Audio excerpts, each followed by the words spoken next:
Hi, I'm Diane Bernard here at South by Southwest 2011.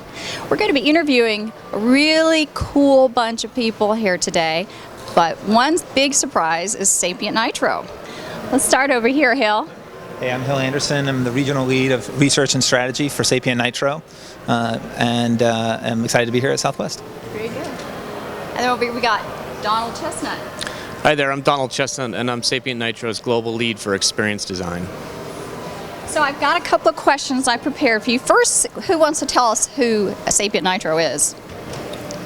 Anybody? Okay. I'll go. SapientNitro is a creative consulting and technology firm. We like to position ourselves as idea engineers, highly creative, but also able to kind of achieve and deliver that innovative solution. Our work really spans the customer experience, so from above the line traditional TV and broadcast and print advertising all the way through to true interactive and social media and e-commerce. That's fantastic. Now, tell us a little bit about you, because you represent the global creative. Tell us about a little bit what you do and some of the companies that you represent on a global level. Sure. I represent part of the global creative. So my role as the global lead for experience design really is on the more complex types of creative challenges. So we have a chief creative officer who's also my counterpart, who's focused a little bit more on the marketing side of the house. But where marketing really hits what I call product design, when you're actually building something that people use, whether that be a Facebook app or an e-commerce experience or a mobile application or a banking site or anything that is a little bit more complex and dependent on technology, that's the area of creative that I am really engaged in.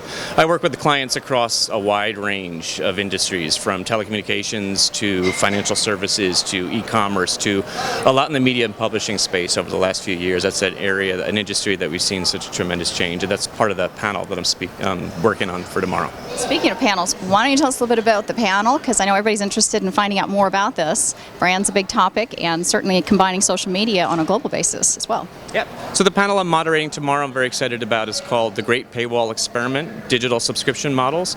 It's basically, where do you draw the line as a publisher, but also as a user? So where do you draw the line in actually charging for content? Which content should be free? Which content should be behind a paywall? Which content you should subscribe to on an ongoing basis? And this is broader digital content. So it's news, it's magazine, and it's gaming. And I have three great panelists. The Chief Product Officer, who's a client of SapientNitro's from Wall Street Journal, one of the largest paid subscription sites on the net. I have another client of ours from Rolling Stone, Daniel Mandel. So we've got the magazine world represented and understanding kind of what is their experience. And then I also have a great former colleague of mine, Heather Hollis, who's an executive creative director from Electronic Arts. So really representing a different part of the industry, but gaming. And again, understanding the world of free games, whether that's stuff on Facebook all the way through to kind of the desktop and Nintendo and Xbox gaming platforms. Wow, I mean, literally, SapientNitro could be involved in the whole revolution of what's happening today in social media and distribution. So we'll be excited to see what happens with those companies. All right, now we're over here with Hill. Hill, you want to tell us a little bit about what you're up to, and maybe you can tell us a little bit of some of the trends going on in your arena. Yeah, absolutely. So really excited about, we're actually doing a presentation on Monday about some of the changing shape of the name of the presentation is Kiosks, Mobile, and the Evolving Retail Experience. And it's really about how the retail experience is fundamentally changing with the introduction of some of these new digital devices that are actually in store, and it's about sort of shaping that new experience. How does the mobile fit into the online shopping experience, and how does it fit into the offline shopping experience when you're walking down an aisle of the store and you want to be able to research a product? What does that mean from a retailer's perspective, and also its implications for the consumer? So it's a very exciting time, both as a consumer. You can go in, the amount of information that you have in the aisle is really dramatically changing, and also some of the other digital devices you might have in store are pretty fundamentally changing. So if you think about the role of a kiosk and being able to browse and explore and almost have sort of play in the new retail experience, there's a lot of opportunities for both parties. Well, looking ahead, give us an example of something that we might get to see in the future someday. Well, you're already seeing it today. If you've been in an airport recently, the large kiosk, the Best Buy has been rolling out. What you're going to see soon is those types of sort of digital devices actually embedded into the retail experience, where you'll go in, you might not be sure where or what you want to get, but you can go in and explore through a digital device in the physical retail store, or perhaps you put together a wish list when you were at home, and then you arrive at the store, you pull up your wish list on this digital device, it directs you through wayfinding technology through the store itself about how to find the right products. Wow, so one day it'll actually know me. One day soon. I like that. Well, this has been an exciting time for you guys. Is there anything at South by Southwest that's caught you by surprise or interesting that you want to mention?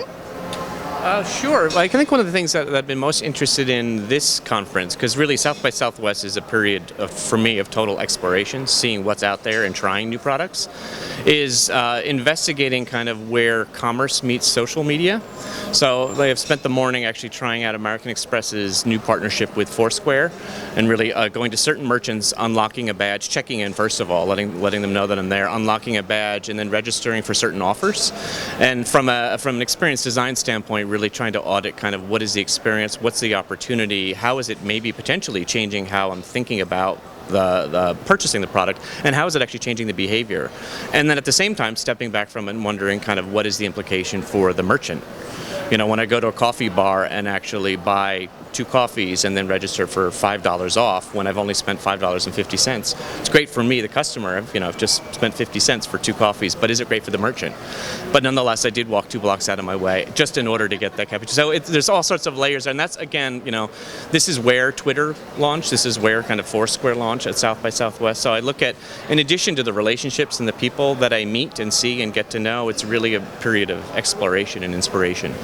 Well, I agree with that. I have a question about American Express. So if that type of technology were to evolve, what's possible for American Express and for consumers? Oh, that's a great question. I look at kind of the world of checkless, cashless, and even credit cardless purchasing. The one device I have, sadly, but also great, at all times, even next to my bed, is my mobile phone. I can see there's, mobile phones right here sitting on the desk, but it's with me all the time, even more so than my wallet.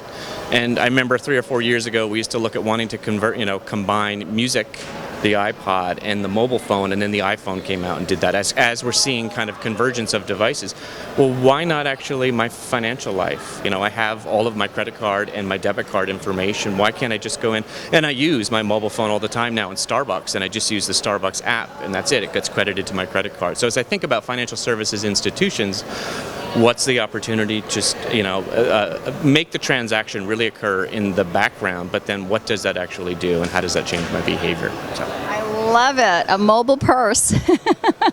I'd like that. Well, listen, guys, I really appreciate the time that you took for us, and I hope that South by Southwest is really successful and you get to do a lot of fun stuff while you're here. Great. Well, welcome to Austin. Thanks a lot. Thank you. Thanks Thank for having you. us. Thank you.